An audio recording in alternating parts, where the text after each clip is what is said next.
Bem-vindos a mais um vídeo no canal Deus no Coração. Que essa mensagem possa transformar a sua vida, que Deus lhe abençoe sempre, e jamais perca a fé em Deus, que o milagre irá acontecer. Obrigado pela oportunidade que temos de mais uma vez estabelecer esse vínculo, um vínculo que nos fortalece na fé, porque todas as vezes que nós temos a oportunidade de refletir quem somos à luz de Deus, à luz do sagrado, é natural que a gente encontre questionamentos e respostas que nos ajudam a viver. É o que a gente precisa fazer todos os dias. Ninguém está pronto. Eu preciso, o Christian precisa, a minha equipe de trabalho aqui precisa, você precisa. Todos os dias nós temos a obrigação de colocar sobre a mesa a vida que nós estamos vivendo, o que estamos fazendo com as pedras que a vida nos joga, se estamos transformando isso em algo positivo ou se estamos permitindo que essas pedras nos derrubem ou nos machuquem excessivamente. Se essas pedras estão nos entristecendo para que a gente tenha condições de ir adiante, ou se essas pedras estão provocando em nós aquela tristeza que nos deprime. Mas eu sei que nós precisamos continuar a vida, precisamos continuar vivendo, precisamos dar conta de tudo aquilo que nos rodeia. Muitas vezes, quando nós perdemos, quando nós somos injustiçados, quando nós estamos amargurados, a primeira coisa que a gente quer fazer é perguntar o motivo de tudo isso. Mas nem sempre nós teremos a resposta para continuar. E a gente precisa continuar. E então, a gente descobre a mística da pergunta. Tá bom, eu não posso responder. Eu vou adiante. Eu vou aceitar o desafio de caminhar com a pergunta dentro do coração. Eu não vou querer forjar uma resposta que não é para agora. Eu não vou permitir que esta pergunta venha me impedir, eu não posso permitir que a pergunta que faço me impeça de continuar a minha vida. Porque tudo depende disso, minha gente. Da nossa decisão. Se queremos viver ou se queremos morrer. A palavra nos diz: diante de ti ponho a vida e a morte. Mas tens que saber escolher. Se escolhe matar, também morrerás. Mas se deixas viver, também viverás. Escolha hoje a vida, porque é muito mais interessante. Escolha hoje limpar o seu coração de todos os excessos. Escolha recolher as pedras que a vida lhe atirou e utilize todas essas pedras na construção de degraus que possam lhe ajudar a ir além. Sim, você pode ter errado muito na sua vida, mas o amor de Deus nunca foi embora. Você pode ter se perdido no caminho, você pode ter estragado a sua vida com as suas escolhas, mas acredite, o amor de Deus nunca foi embora. Você pode ter se perdido em muitos caminhos, você pode se sentir o pior dos seres humanos, mas por favor, recomece a sua história acreditando que o amor de Deus nunca foi embora. Não fez absolutamente nada, você não tem nenhum pecado que tenha sido capaz de expulsar o amor que Deus tem por você. Você pode até ter ofuscado, você pode até de alguma forma ter esquecido. O pecado muitas vezes nos faz esquecer que o amor está aí, mas não. A decisão de Deus em nos amar é irrevogável. Ele não muda de ideia, vai nos amar até o fim. E talvez isso seja o suficiente para a gente querer mudar de vida. Saber que Deus nos ama. E é por isso que a gente precisa ter um coração sempre diante da luz. É preciso colocar diariamente a nossa cabeça, a nossa mente, como nos sugeria São Paulo, para que o Espírito possa penetrar todas as estruturas que nos compõem, né? Para que a gente tenha condições de perceber melhor a vida que nós estamos vivendo. Por isso que é tão importante a gente saber trabalhar com essa clareza. Eu tenho de viver de um jeito que seja favorável à minha resiliência. Pois é, nós precisamos favorecer essa nossa capacidade de resiliência. Como? Com o nosso estilo de vida. É por isso que conversão modifica o jeito como nós vivemos. Primeiro, o jeito como nós pensamos e, consequentemente, modifica o jeito como nós vivemos. O nosso processo religioso, a nossa experiência religiosa, ela tem de, o tempo todo, nos fazer pensar a maneira como nós vivemos. Porque senão, ela vai ser infértil na nossa vida. Eu escuto os evangelhos, eu participo dos ritos, eu rezo, mas tudo isso precisa mexer com o meu jeito de ser. Porque isso me fortalece. O evangelho, você não tem nenhuma passagem do evangelho que seja desfavorável ao ser humano. As propostas de Jesus são sempre favoráveis. Que ele vai nos propor a bondade, a verdade e a beleza. Ele vai sempre nos propor virtudes que nos ajudam a viver. Uma pessoa que estraga a sua vida nos erros, nas drogas, na prostituição, na mentira, na injustiça e por aí vai, ela está ocultando o amor de Deus nela. Não é que Deus deixou de amar, não. É que ela deixou de perceber que é amada. O que é pior? O que é pior nessa vida? É justamente a gente esquecer que Deus nos ama. Causa um prejuízo terrível. Sempre que eu tenho oportunidade de estar diante de uma mãe, por exemplo, que perdeu seu filho, é natural que ela queira se fazer essa pergunta: por que meu filho morreu? E olhando para nós, faz também essa pergunta: Padre, por que meu filho morreu? Essa pergunta nunca poderá ser respondida. E neste momento, o que a gente mais precisa fazer é calar o nosso coração e contemplar o mistério que nos envolve e permitir que Deus vá nos respondendo aos poucos. Eu não sei por que o filho morre. Minha gente, voltamos ao mesmo ponto. Nós não temos como evitar as tristezas, mas nós precisamos aprender a lidar com elas. Todo mundo tem motivo para se entristecer. Todo mundo tem motivo para se aborrecer. Tristeza é um fato normativo. Isso é norma. Nós nos entristecemos. Nos entristecemos porque temos motivos para isso. Ou até arrumamos motivo, né? Às vezes um motivo pequenininho, a gente estende aquilo e vai alimentando. A tristeza faz parte, a gente se decepciona e é natural que isso aconteça. Nós somos humanos. Nós não somos máquinas.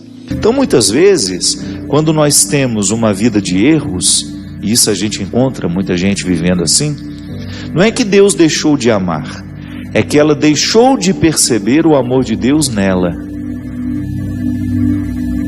Os erros têm esse poder, não de apagar o amor, mas de ofuscar, de colocar como se fosse uma fogueira que está acesa e a gente vai jogando coisas para apagar.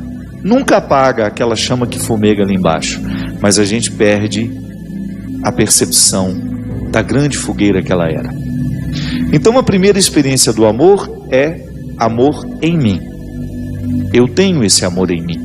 Eu sou capaz de amar alguém, porque Deus me amou antes. Agora o amor próprio, ele se desdobra também em amor por mim. Então, ao reconhecer o amor que está em mim, eu ofereço este amor a todas as circunstâncias da minha vida. Eu ofereço ao outro, mas antes disso precisei oferecer a mim mesmo. Porque é a experiência do cuidado. Eu, quando me amo, eu me cuido. Eu me reconheço como um território sagrado. Precisamos mudar a estrutura da nossa vida. Eu volto a dizer, encontro o tempo todo pessoas realmente deprimidas, e é triste. A depressão é uma doença muito triste. Por isso que nós vamos ser muito solidários quando nós temos um deprimido dentro de casa, e precisamos ser muito atentos quando nós identificamos esse processo em nós, para correr logo, para buscar a ajuda logo, para que isso não se agrave. Por isso que é tão interessante a gente trabalhar para que a nossa vida seja sempre uma experiência amorosa, até mesmo para a gente reconhecer as nossas fraquezas. Quem se ama tem mais facilidade de reconhecer-se fraco, porque reconhecer a fraqueza não é uma vergonha. Reconhecer a fraqueza é uma forma que a gente tem de fortalecer o nosso eu para a superação dessas fraquezas. É muito simples. Se eu exercito o amor por mim, eu vou começar a identificar na minha vida tudo aquilo que fragiliza e que esconde o amor que está em mim. Então eu vou criar uma agenda, digamos assim, eu vou criar um cotidiano que me favoreça fazer brilhar o amor que está em mim. Como é que eu fortaleço esse amor que está em mim? Trabalhando o amor por mim. Toda vez que nós estamos movidos por uma pergunta saudável, Deus ganha um grande espaço para crescer dentro de nós. E é assim que a gente cresce, à medida que Deus cresce em nós. Pode parecer estranho isso, né? O ser humano cresce à medida que Deus cresce nele. À medida que nós vamos permitindo que esse Deus vai ocupando todos os espaços do nosso coração, da nossa mente, do nosso jeito de ser. E aí a gente vai se tornando mais capaz de perceber os erros que a gente comete. Os erros, sobretudo, em relação às nossas escolhas. Quando nós escolhemos errado, quando nós não permitimos que Deus nos indique o caminho certo, nós podemos cavar dentro de nós. Nós podemos abrir dentro de nós as estradas do insucesso. Por isso que eu gosto de dizer que o Evangelho não é um peso, é o contrário. Ele alivia os pesos. É um pensamento que, quando nós somos capazes de absorver e de internalizar, faz parte do nosso caráter, né? Eu escuto a pregação, eu escuto o Evangelho, eu rezo sobre tudo isso, e essa realidade é internalizada como caráter. Aí sim, eu estou vivendo o movimento, eu estou permitindo o movimento redentor de Deus na minha vida. Porque a conversão, ela começa na nossa vida, minha gente, no momento em que nós levamos a sério a nossa inadequação. Porque às vezes, Eugênio, as pessoas se acostumam com o mal-estar, vivem uma vida de erros, acostumam-se ao mal-estar que a vida de erro provoca, e de repente deixou de se problematizar, deixou de sentir um incômodo, de levar a sério o que incomoda. Você sabe que às vezes eu fico observando as pessoas viverem, as escolhas que vão fazendo, e nada pode ser mais confortável do que quando você encontra uma pessoa que pode dizer: aqui é o meu lugar. Uma pessoa realizada é aquela que está no lugar que deveria ocupar mesmo, né? Não significa que ela já alcançou tudo, que ela já não precisa mais viver o seu esforço diário para se conquistar, para conquistar aquilo que pode ser dela ainda. Mas quando você percebe que ela já alcançou uma coerência, que ela não negligenciou a oportunidade de saber que lugar ela poderia ocupar. É muito triste quando a gente vê uma pessoa com muitas possibilidades, desperdiçando tudo isso, ficando num lugar que não é para ela, né? Mas então, sem contrariedade, a gente não vive. Nós vamos ser contrariados o tempo todo. Mas tudo vai depender de como nós administramos essas situações que nos contrariam. Sofrimento é inevitável? É. Agora,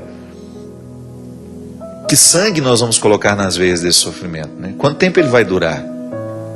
Porque aí está a grande questão. Nós não podemos impedir que as tristezas e as dificuldades da vida nos atinjam, mas o tempo que os efeitos disso vai durar dentro de nós, aí cabe a cada um de nós administrar.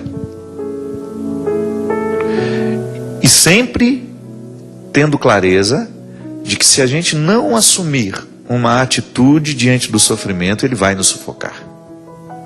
Porque a tristeza, gente, a tristeza modifica o nosso comportamento.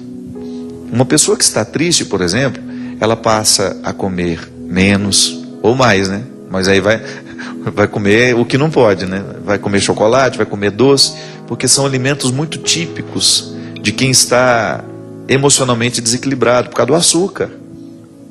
O organismo não é bobo, não. Só que esse açúcar em exagero, ele provoca um efeito rebote, que é, o efeito fica pior que aquela causa inicial. Então é natural que num período de tristeza, a gente perca o ritmo de vida.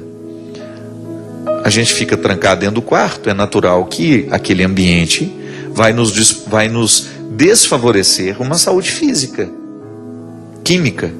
E aí entra aquele processo químico da depressão. É por isso que quando nós anunciamos o Evangelho, a primeira coisa que nós precisamos falar para as pessoas é sobre o amor de Deus. Se você pegar uma estrutura querigmática, que é de primeiro anúncio, se você pegar uma pregação que queira ser querigmática, qual que é o primeiro passo dessa pregação? Contar ao outro que Deus nos ama. Contar ao outro que Deus nos ama. Anunciar ao outro que Deus é amor. Contar aos que não sabem, recordar aos que estão esquecidos. Interessante a gente perceber, não são só as respostas que nos ajudam a viver. Os questionamentos também nos levam adiante. E às vezes eu fico pensando que os questionamentos, eles são ainda mais instigantes para nos fazer ir adiante. Às vezes nós temos a pretensão de que são as respostas que vão nos ajudar a chegar aonde a gente quer. Não. Perguntas também nos fazem avançar. Sobretudo quando as perguntas são honestas, são sinceras e merecem ser feitas. Porque às vezes a gente perde muito tempo da nossa vida fazendo a pergunta errada. Mesmo porque às vezes a realidade nem comporta perguntas. A nossa experiência de Deus nos diz que nós tudo podemos, mas nem tudo nos convém. Então, ainda que você esteja num ambiente que não seja cristão, você pode ser, sem arrogância. Pode ser que Deus tenha te levado lá só para você dar o seu testemunho, da sua serenidade, sabe? De você ser sereno, um cristão sereno, que anuncia, que é profético, mesmo sem dizer absolutamente nada, apenas convivendo, demonstrando que o Deus que agiu na sua vida lhe tornou um ser humano melhor. Se você está identificando que de repente você está no lugar errado, mas nunca confunda isso em achar que você é a pessoa errada. Não, você é a pessoa certa. Deus não erra quando nos cria. Deus nos ama. Sem essa compreensão, minha gente, nós não vamos a lugar nenhum. Não existe conversão. É o primeiro passo de todo o processo de conversão, é a gente assumir na nossa vida a certeza do amor de Deus por nós. Aí você pode dizer, padre, mas eu sou tão miserável. Se o senhor conhecesse os pecados que eu pratico todos os dias, justamente. É por imaginar isso, é por saber que é assim. Todos nós precisamos ouvir diariamente esse anúncio querigmático, porque todos nós somos pecadores. E o pecado é justamente uma realidade que vai dificultando a nossa percepção do amor de Deus em nós. O amor próprio, Márcia, faz isso com a gente. Ele nos dá condições de olhar para tudo aquilo que é precário em nós. Ele nos dá condições de olhar com profundidade e reconhecer o amor de Deus que está ali, presente, que nunca foi embora. Então o tempo todo nós fazemos essa experiência de perceber Deus nas alturas, mas também de perceber Deus no horizonte da nossa história. Essa é a nossa religião, minha gente. Esse é o nosso desafio, de viver a experiência que nos faz transcendentais, mas também viver a experiência que nos faz comprometidos com a vida. Então eu tenho a oportunidade de ser essa mão de Deus para alguém. É o que eu lhe desejo, do fundo do meu coração.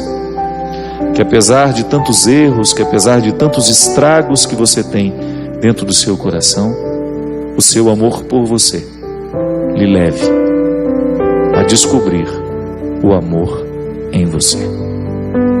Derrame sobre nós a bênção e a proteção do céu, do Deus Todo-Poderoso, Pai, Filho e Espírito Santo.